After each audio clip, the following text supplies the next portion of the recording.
ಬನಶಂಕರಿ ತಾಯಿಗೆ ಅಭಿಷೇಕ ಮಾಡಿಸಕ್ಕೆ ಹೋಗಿದ್ದಾಳೆ. ಮನೆಯಲ್ಲಂತೂ ಯಾರೂ ಇಲ್ಲ. ನನ್ನ ಪ್ರಿಯಕರ ಶರತ್ ಹೇಳಿದ ಹಾಗೆ ನಾನಂದುಕೊಂಡ ಕೆಲಸ ಇವತ್ತು ಮಾಡಲೇಬೇಕು. ಏನಾದರೂ ನಾಟಕವನ್ನು ಮಾಡಿ ಮಾವನನ್ನು ತಪ್ಪಿನತನಾಗಿ ಮಾಡಲೇಬೇಕು. ಅಯ್ಯೋ ಅಮ್ಮ, ಹೊಟ್ಟೆ ನೋಯ್ತಾ ಇದೆ. ಮಾವ ಮಾವ, ಈ ಹೊಟ್ಟೆ ನೋವನ್ನು ತಾಳೋದಕ್ಕೆ ಆಗ್ತಾ ಇಲ್ಲ. ಯಾರಾದ್ರೂ ಬನ್ನಿ. ಅಯ್ಯೋ ಅಮ್ಮ.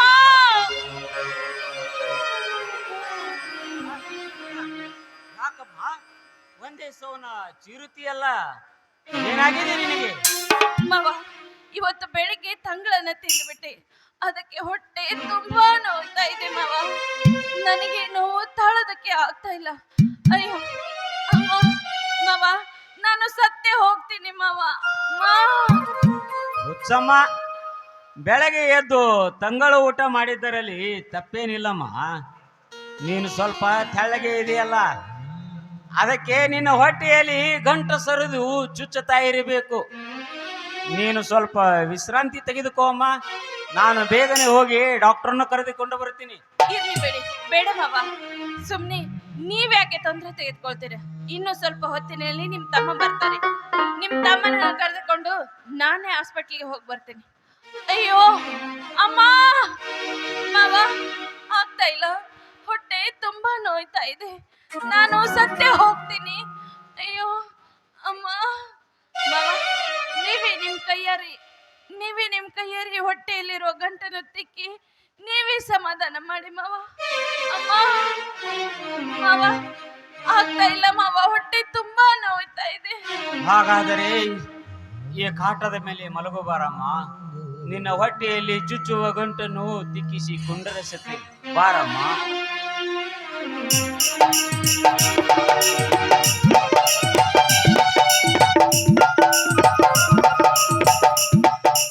ನಿನ್ನ ಹೊಟ್ಟೆಯಲ್ಲಿ ಗಂಟ ಎಲ್ಲಿ ಚುಚ್ಚುತ್ತಾ ಇದೆ ಅಮ್ಮ?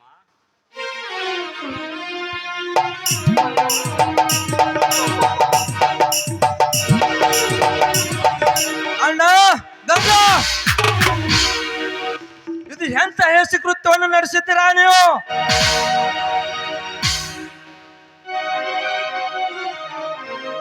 ಅಯ್ಯೋ ರೀ, ನೋಡಿದ್ರೇನ್ರಿ ನಿಮ್ಮ ಅಣ್ಣನ ಆಟ? ನಾ ಎಷ್ಟು ಬೇಡ ಬೇಡ ಅಂತ ಕೇಳ್ಕೊಂಡ್ರು ಮನೆಯಲ್ಲಿ ಯಾರು ಇಲ್ಲ. ಇದೇ ಸರಿಯಾದ ಸಮಯ ಅಂತ ನಾನು ಎಳೆದುಕೊಂಡು ಹೋಗಿ ಕಾಟದ ಮೇಲೆ ಹಾಕಿ ನನ್ನ ಶೀಲವನ್ನು. ಸಾಕು ನಿಲ್ಲಿಸು ಗಂಗಾ. ಅಣ್ಣ, ನಿಜ ಹೇಳು, ಇಲ್ಲಿ ಏನು ನಡ್ತಾ ಇದೆ ಅಂತ? ತಮ್ಮ, ನೀನು ತಿಳಿದುಕೊಂಡ ಹಾಗೆ ಇಲ್ಲಿ ಅಂತ ತಪ್ಪು ಯಾವುದು ನಡೆದಿಲ್ಲ ತಮ್ಮ, ನಡೆದಿಲ್ಲ. ಅಣ್ಣ, ನೋಡಬಾರದನ್ನು ನನ್ನ ಕಣ್ಣುಗಳನ್ನು ನೋಡಿದಾವೆ. ನೀನು ನನ್ನ ಹೆಂಡತಿ ಮೇಲೆ ಬಿದ್ದಿದ್ದನು.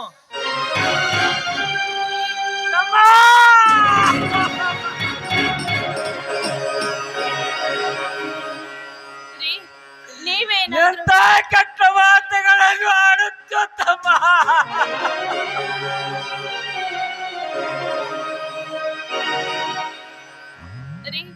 ನೀವೇನಾದ್ರೂ ಸಮಯಕ್ಕೆ ಸರಿಯಾಗಿ ಬರ್ದೆ ಹೋಗಿದ್ರೆ ಇಷ್ಟೊತ್ತಿಗೆ ನನ್ನ ಶೀಲ ಹಾಳಾಗಿ ಹೋಗ್ತಿದ್ರಿ. ಈ ಬೆಕ್ಕಿನ ಜಾತಿಯವನು ನನ್ನ ಶೀಲವನ್ನು ಕುಕ್ಕಿ ತಿಂದು ಬಿಡ್ತಾ ಇದ್ದಾರೆ.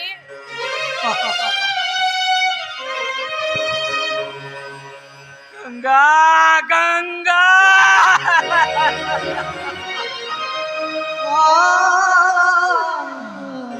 ಯಾವ ಕವಿ ಹುಟ್ಟಿಸಲಾರದಂತ ಅದ್ಭುತ ಕಥೆಯನ್ನು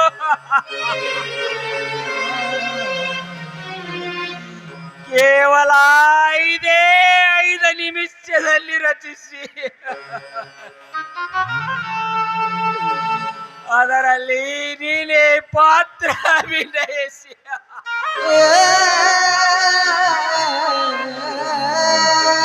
ದೇವರಂತ ಮಾವನನ್ನು ಕೆಟ್ಟ ಕ್ರೂರ ರಾವಣನಾಗಿ ಮಾಡಿ ಬಿಟ್ಟಿಯಾತ.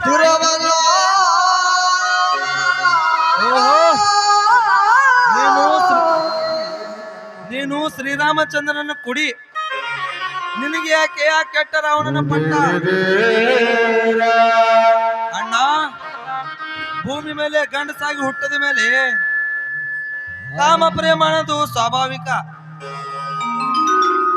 ಆದ್ರೆ ಅದನ್ನು ಎಲ್ಲಿ ಉಪಯೋಗ ಮಾಡಬೇಕು ಅಲ್ಲಿ ಉಪಯೋಗ ಮಾಡಿದರೆ ಚಂದ. ಅದನ್ನ ಬಿಟ್ಟು ಒಂದೇ ರಕ್ತ ಹಂಚಿಕೊಂಡ ತಮ್ಮನ್ನ ಹೆಂಡತಿದ ಯಾಕೆ ಆಶೆ ಪಟ್ಟಿಲ್ಲೋ? ಕಾಮದ ಮಂಜುರದ ಕಾಮುಕ ಕತ್ತಿಯೇ, ನಿನ್ನವಂತನಿಗೆ ಅಣ್ಣಂದ ಕೂಗಲು ನನಗೆ ನಾಚಿಕೆ ಆಗುತ್ತಿದೆ ಅಣ್ಣ.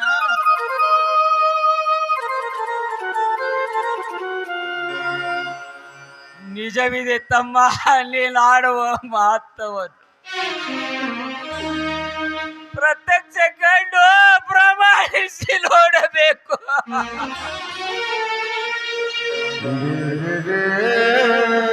ಅದನ್ನು ಬಿಟ್ಟು ಈ ನೀಚ ಹೆಣ್ಣಿನ ಕುಟಿಲ ಮಾತಿಗೆ ಕಿವಿ ಜೋಲೆ ಬಿಟ್ಟು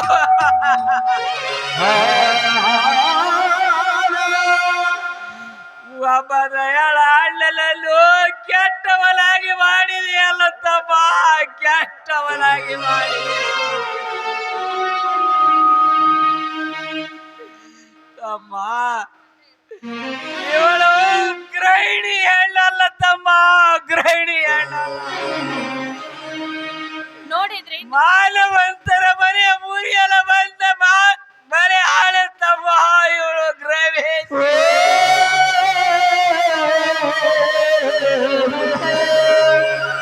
ನೋಡಿದ್ರೇನ್ರಿ ನಿಮ್ಮನ್ನ ಹೇಗ್ ಮಾತಾಡ್ತಾ ಇದ್ದಾನೆ? ನಾನು ಸೂಳೆ ಅಂತೆ, ನಾನು ಗೃಹಿಣಿ ಅಲ್ವಂತೆ. ನೋಡ್ರಿ ನೋಡ್ರಿ ನಿಮ್ಮನ್ನ ಇನ್ನು ಏನೇನು ಮಾತಾಡ್ತಾನೆ ಅಂತ. ಅಣ್ಣ, ನನ್ನ ಗಂಗಾ ಸಾವಿತ್ರಿ ಅಂತವಳು. ಇವಳಿಗೆ ಸೂಳೆ ಅಂದರೆ ಪರಿಸ್ಥಿತಿ ಕೈ ಮೀರಿ ಹೋಗುತ್ತಿದೆ ಅಣ್ಣ.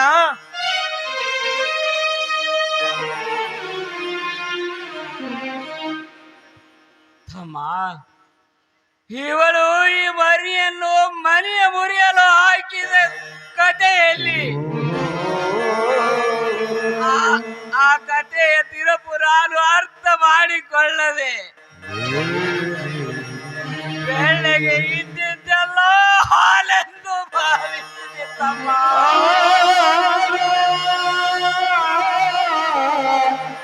ಅದೇ ಹಾಲು ಕುಡಿದೆ.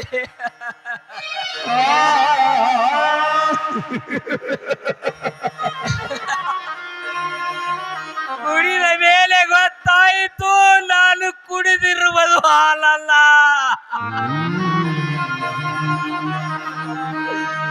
ವಿಷದ ಹಾಲೆಂದು.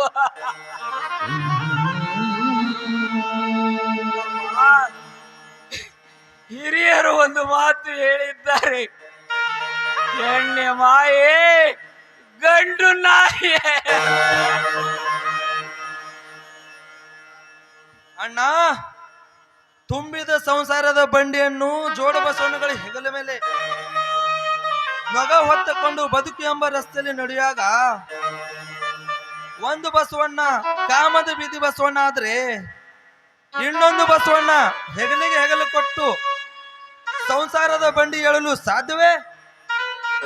ಅದರಂತೆ ನಿನ್ನಂತ ಕಾಮು ಕಣ್ಣೊಂದಿಗೂ ಇದು ಬಾಳಿನ ಬಂಡಿ ಎಳೋದಕ್ಕಿಂತ ವಿಷ ಕುಡಿದು ಸ್ಮಶಾನ ಸೇರಿದು ಒಳಿತು. ಬಾಗಂಗ, ಈ ಕಾಮ ಪಿಶಾಚಿ ಕಣ್ಣುಗಳಿಂದ ನಾವೇ ಬಹದ್ದೂರು ಹೋಗೋಣ. ಬಾ ತಮ್ಮ, ನಿಲ್ಲು ತಮ್ಮ, ನಿಲ್ಲು. ಈ ಮನೆ ಹೊಸ್ತಲ ದಾಟಿ ಒಂದೇ ಒಂದು ಹೆಜ್ಜೆ ಮುಂದೆ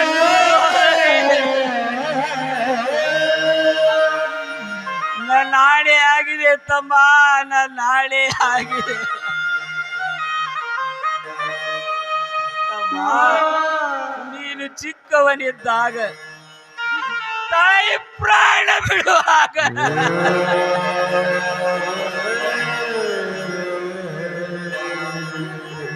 ಇಂದಿನಿಂದ ಈ ನಿನ್ನ ತಮ್ಮ ನಿನ್ನ ಹೊಟ್ಟೆಯಲ್ಲಿ ಹುಟ್ಟಿದ ಮಗನಂತೆ ಕಣ್ಣಲ್ಲಿ ಕಣ್ಣಿಟ್ಟು ಜೋಪಾನ ಮಾಡು ಎಂದಿದ್ದಳು ಆ ನಿನ್ನ ತಾಯಿ. ಅಮ್ಮ ಏನೇ ತಪ್ಪು ಮಾತನಾಡಿದ್ದರೂ ದುರಸ್ತೆ ಮಾತನಾಡಬೇಡ.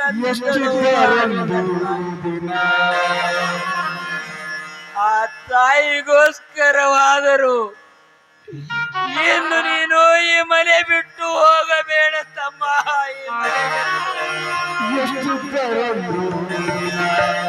ಅಣ್ಣ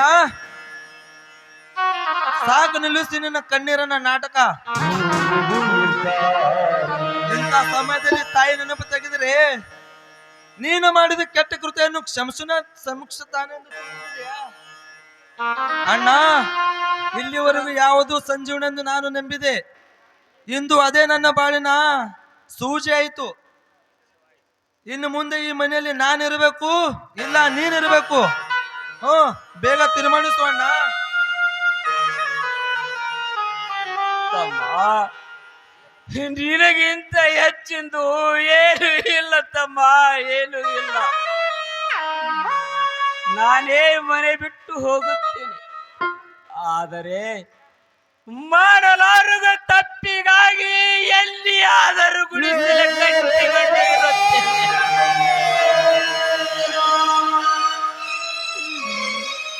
ಆದರೆ ಒಂದು ಮಾತು, ಅಣ್ಣನಾದವನಿಗೆ ತಮ್ಮನ ಹೆಂಡತಿ ತಂಗಿಯ ಸಮಾನ. ತಮ್ಮ, ಅಣ್ಣನಾದವನು ತಂಗಿಯೊಡನೆ ಸರಸಾಡಲು ಸಾಧ್ಯವೇ? ನಿಮ್ಮಂತ ಕಾಮುಕರಿಗೆ ತಮ್ಮನ ಹೆಂಡತಿ ಆದರೇನು ಅಥವಾ ತಾಯಿ ಆದರೇನು ತಂಗಿ ಆದರೇನು, ಒಟ್ಟಿನಲ್ಲಿ ನಿಮ್ಮ ಕಾಮ ತೀರ್ಬೇಕು ಅಷ್ಟೇ. ನೋಡ್ರಿ, ನಿಂತ ನೀಚನ ಜೊತೆಯಲ್ಲಿ ಈ ಮನೆಯಲ್ಲಿ ಇರೋದಕ್ಕಿಂತ ನಡ್ರಿ ನಾವೇ ಈ ಮನೆ ಬಿಟ್ಟು ಹೊರಟು ಹೋಗೋಣ.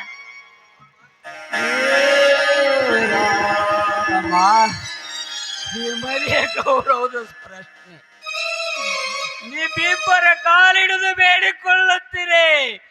ನೀವು ಮಾತ್ರ ಮನೆ ಬಿಟ್ಟು ಹೋಗಬೇಡರಪ್ಪ.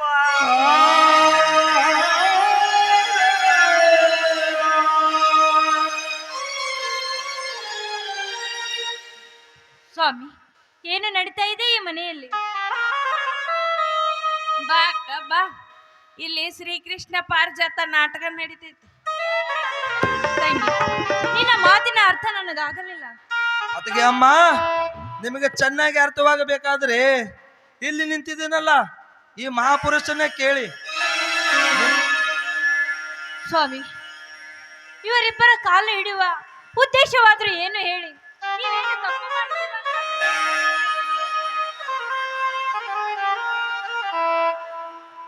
ಗಿರಿಜಾ, ಯಾವ ನಾಲಿಗೆಯಿಂದ ಹೇಳಲಿ ಗಿರಿಜಾ?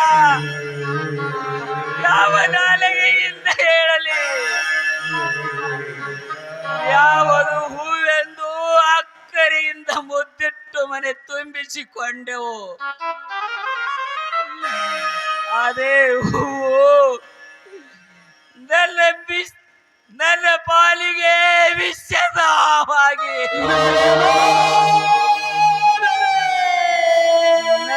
ನನ್ನ ಮರ್ಯಾದೆ ಎಂಬ ಕಚ್ಚಿ ಬಿಟ್ಟಿತ್ತು ಗಿರಿಜಾ, ಕಚ್ಚಿ ಬಿಟ್ಟಿತ್ತು. ನೀನೇ ಹೇಳು ಗಿರಿಜಾ, ಮಾವನಾದವನು ತಮ್ಮನ ಹೆಂಡತಿಯನ್ನು ಮೈ ಮುಟ್ಟಿ ಕಾಮ ಸ್ಪರ್ಶ ಮಾಡಿದ ಕೇಳಿದೀಯಾ ಎಲ್ಲ ನೋಡಿದೀಯಾ? ಹೇಳು ಗಿರಿಜಾ, ಹೇಳು. ಸ್ವಾಮಿ, ನೀವು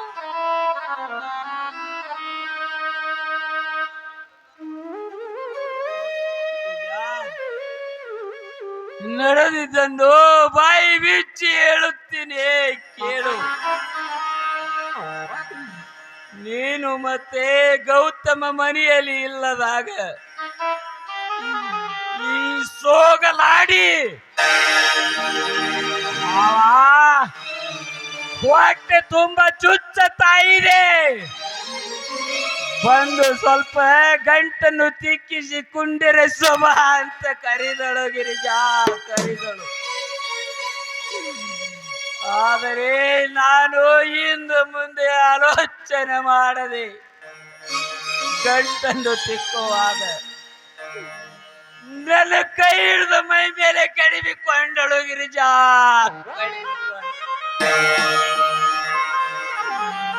ಅಷ್ಟರದೊಳಗೆ ಗೌತಮ ಬಂದನು. ಮುಂದಿನ ವಿಷಯ ಪ್ರಭು ಮಲ್ಲೇಶಿಗೆ ಗೊತ್ತಾಗಲಿಲ್ಲ.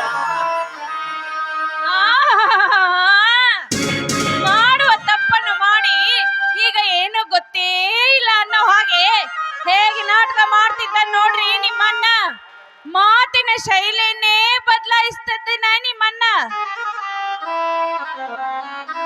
ಗಂಗಾ, ಇವನು ಉಸಿರೊಳಿ ಗುಣದವನು.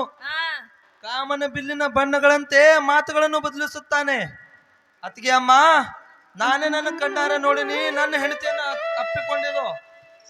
ಮೈದುನ, ಜಗತ್ತನ್ನೇ ಸೃಷ್ಟಿಸಿದ ಆ ಸೃಷ್ಟಿಕರ್ತನೆ ಕ್ಷಣಿಕ ತಪ್ಪು ಮಾಡಬಹುದು. ಆದರೆ ದೇವರಂತ ನಿಮ್ಮಣ್ಣ ಒಂದು ತಪ್ಪು ಹೆಜ್ಜೆ ಕೂಡ ಇಟ್ಟಿಲ್ಲಪ್ಪ. ನನ್ನ ಮಾತನ್ನು ನಂಬು ಮೈದುನ. ಅಂದ್ರೆ ಏನಕ್ಕ ನೀ ಹೇಳುವ ಮಾತು ನಾನೇ ತಪ್ಪು ಮಾಡಿದೀನಿ ಅಂತ ಹೇಳ್ತಾ ಇದೀಯ? ಹಾಗೆ ಆಯ್ತಲ್ಲ ನಿನ್ ಮಾತಿನ ಅರ್ಥ. ಅತ್ತಿಗೆ, ಅಂದ್ರೆ ನಿಮ್ಮ ದೃಷ್ಟಿಯಲ್ಲಿ ನಾವಿಬ್ರು ಸುಳ್ಳು ನಡೆಯುತ್ತೇವೆ ಅಂದಂಗೆ ಆಯ್ತು. ಮೈದುನ, ಇದು ಇಲ್ಲಿ ಸತ್ಯ ಸುಳ್ಳಿನ ಪರ ಬರುವುದು ಪ್ರಶ್ನೆಯ ಮಾತಲ್ಲಪ್ಪ. ಆದ್ರೆ ಈ ಮನೆತನದ ಗೌರವ ಪ್ರಶ್ನೆ. ಈ ಕಪಟ ನಾಟಕೀಯ ಮಾತು ಕೇಳಿ ನೀನು ಮಾರು ಹೋಗಬೇಡ ಮೈದುನ, ಮಾರು ಹೋಗಬೇಡ.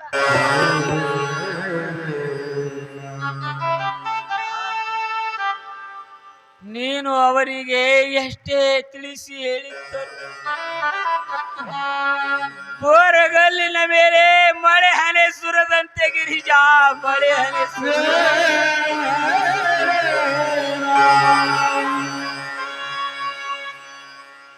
ಈ ಮನೆ ಆಳಿ ಈ ಮನೆಯನ್ನು ಮುರಿಯಲು ರಚಿಸಿದ ನಾಟಕದ ಅರ್ಥ ಮಾಡಿಕೊಳ್ಳದೆ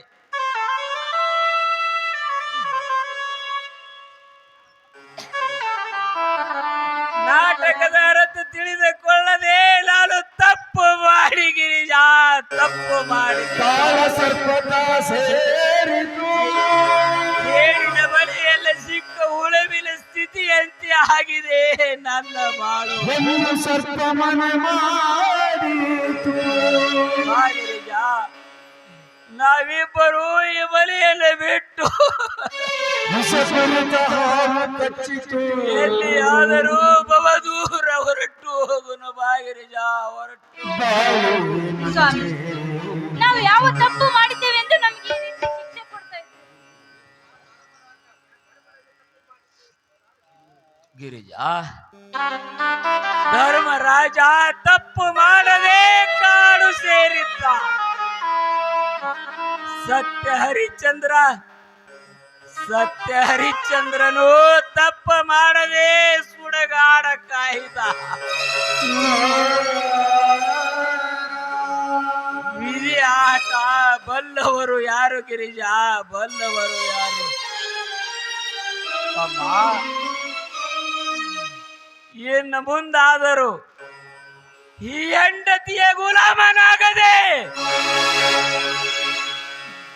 ನಿನ್ನದೇ ನೀನೆನ್ನುವುದನ್ನು ತಿಳಿದುಕೊಂಡು ಹೆಜ್ಜೆ ಇಡುವುದನ್ನು ಕಲಿತುಕೋ ತಮ್ಮ, ಹೆಜ್ಜೆ ಇಡುವುದನ್ನು ಕಲಿತುಕೋ. ಅಣ್ಣ, ನಿನ್ನಿಂದ ತಿಳುವಳಿಕೆ ಹೇಳಿಸ್ಕೊಳ್ಳೋದಷ್ಟು ದಡ್ಡ ನಾನಲ್ಲ. ಸುಮ್ಮನೆ ನಾಯಿಯಂತೆ ಬಗಳಬೇಡ. ಈ ನಾನೇ ಮನೆ ಬಿಟ್ಟು ಹೋಗ್ಲಿಯೋ ಇಲ್ಲ ನೀನ್ ಹೋಗ್ತಿ? ಏನಪ್ಪ, ನಿನ್ನ ಸಲುವಾಗಿ ಈ ನಿನ್ನಣ್ಣ ಸಾಕಷ್ಟು ನೊಂದು ಬೆಂದಿದ್ದಾರೆ. ನಿನಗೆ ಶಾಲೆ ಕಲಿಸಿ ಬುದ್ಧಿವಂತರನ್ನಾಗಿ ಮಾಡಿದ್ದಾರೆ. ಅಂತದ್ರಲ್ಲಿ ಇಂದು ನಿನ್ನ ಅಣ್ಣನಿಗೆ ನಾಯಿ ಅಂತ ಬೊಗಳಿದೆಯಲ್ಲ, ಇದ್ಯಾವ ಧರ್ಮ, ಇದ್ಯಾವ ನ್ಯಾಯ? ಅತ್ತಿಗೆ ಅಮ್ಮ, ನ್ಯಾಯ ಧರ್ಮದ ಬೆಳೆ ಇವನಿಗೆ ಗೊತ್ತಿದ್ರೆ ತಮ್ಮನ ಹೆಂಡತಿದ್ದ ಯಾಕೆ ಆಶೆ ಪಡುತ್ತಿರಲಿಲ್ಲ. ನಿಮ್ಮೊಂದಿಗೆ ಈ ನಿಮ್ಮ ಕೆಟ್ಟ ಮುಖವನ್ನು ನನಗೆ ತೋರಿಸಬೇಡಿ. ಮೊದಲು ಮನೆಯಿಂದ ಆಚೆ ಹೋಗಿ ನೀವು. ತಮ್ಮ, ಹೋಗುತ್ತೇನೆ. ಆದರೆ ನಾನು ಹೋಗುವ ಮುನ್ನ ನಿನಗೊಂದು ಮಾತು ಹೇಳಿ ಹೋಗುತ್ತೇನೆ. ಸಾಯುವವರೆಗೆ ನೆನಪಿನಲ್ಲಿ ಇಟ್ಟಿಕೋ. ಯಾವ ತಪ್ಪ ಮಾಡದೆ ನಮ್ಮನ್ನು ಮನೆ ಬಿಟ್ಟು ಹೊರಗೆ ಹಾಕುತ್ತೀಯಲ್ಲ. ಕೊನೆಗೊಂದು ದಿನ ಇದೇ ಹೆಣ್ಣ ನಿನ್ನನ್ನು ಒತ್ತು ಮನೆ ಹೊರಗೆ ಹಾಕುತ್ತಾಳೆ ಎಮ್ಮಾರಿ. ನೆನಪಿನಲ್ಲಿ ಇಟ್ಟುಕೋ ತಮ್ಮ, ನೆನಪಿನಲ್ಲಿಟ್ಟುಕೋ. ಗಿರಿಜಾ, ಇಲ್ಲಿಗೆ ಮುಗಿಯಿತು. ದೇವ ಮಂದಿರಂತೆ ಇದ್ದ ಈ ಮನೆ ಋಣ ಗಿರಿಜಾ. ಹೇ ಶ್ರೀ ಪ್ರಭು ಮಲ್ಲೇಶ, ನಾನು ನಿನಗೆ ಯಾವ ತಪ್ಪ ಮಾಡಿದೆ ನಂದು? ನನಗೆ ಈ ಹಾದರದ ಅಪವಾದ ಹೊತ್ತಿಕೊಂಡು ಈ ಮನೆ ಬಿಡುವಂತೆ ಮಾಡಿದೆ ತಂದೆ. ಈ ಮನೆ ಸ್ವಾಮಿ, ನಾವ್ ಯಾವ ತಪ್ಪು ಮಾಡಿದ್ದೇವೆ ಎಂದು ನಮ್ಗೆ ಇಂಥ ಶಿಕ್ಷೆ ಕೊಡ್ತಾ ಇದ್ದಾನೆ ಆ ದೇವರು. ನಾವು ಆ ದೇವರನ್ನು ನಂಬಿ ಮೋಸ ಹೋಗಿ ಬಿಟ್ಟಿದ್ದೀವಿ ಸ್ವಾಮಿ, ಮೋಸ.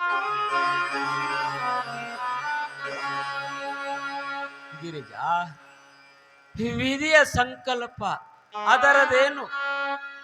ಅದು ಹೇಳ್ತಿಂತ ಸಾಧು ಸತ್ಪುರುಷರಿಗೆ ಕಾಡುವುದನ್ನು ಬಿಟ್ಟಿಲ್ಲ ಗಿರಿಜಾ, ಕಾಡುವುದನ್ನು. ಅಂದಾಗೆ ನಮ್ಮಂತ ಮಾನವರು ಯಾವ ಲೆಕ್ಕ ಗಿರಿಜಾ? ನಮ್ಮಂತ ಮಾನವರು ಯಾವ ಲೆಕ್ಕ?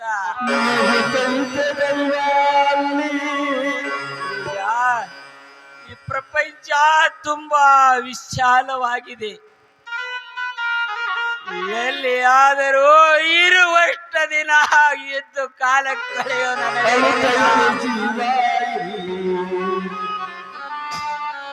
ಕೊನೆದಾಗಿ ಮನೆ ವಸ್ತಲಿಗೆ ಹಣಿ ಇಟ್ಟು ಮನೆ ಬಿಟ್ಟು ಹೋಗು ನಡೆ ಗಿರಿಜಾ, ನಡೆ. ನಗುತ್ತೈತೆ ದೈವಾಲಿ, ಅಳುತ್ತೈತೆ ಜೀವಾಲಿ. ನಗುತ್ತೈತೆ ದೈವಾಲಿ, ಅಳುತ್ತೈತೆ ಜೀವಾಲಿ.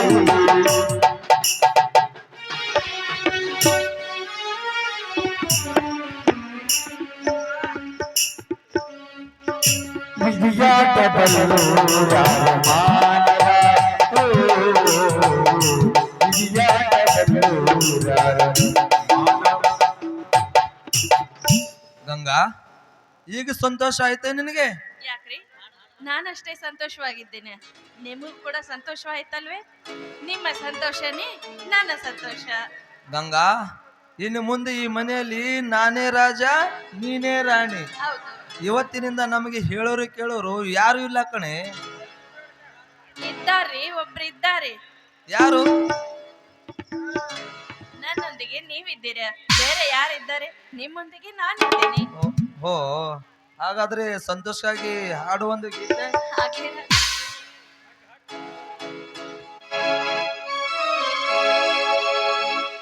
ಸಿರಿಭೂಮಿ ನೀನಾದರೆ ಅರಬಿಯು ನಾನಾಗುವೆ.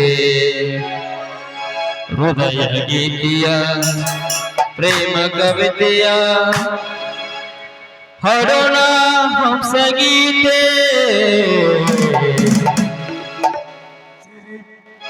ಹಾಡೋಣ ಹಂಸಗೀತೆ. ಸಿರಿಭೂಮಿ ನೀನಾದರೆ ಅರಬಿಯು ನಾನಾಗುವೆ. ಹೃದಯ ಗೀತೆಯ ಪ್ರೇಮ ಕವಿತೆಯ ಹೃದಯ ಗೀತೆಯ ಪ್ರೇಮ ಕವಿತೆಯ ಹಾಡೋಣ ಹಂಸಗೀತೆ. ಲಾ ಲಾ ಲಾ ಲಾ ಲಾ ಲಾ ಲಾ ಲಾ ಲಾ ಲಾ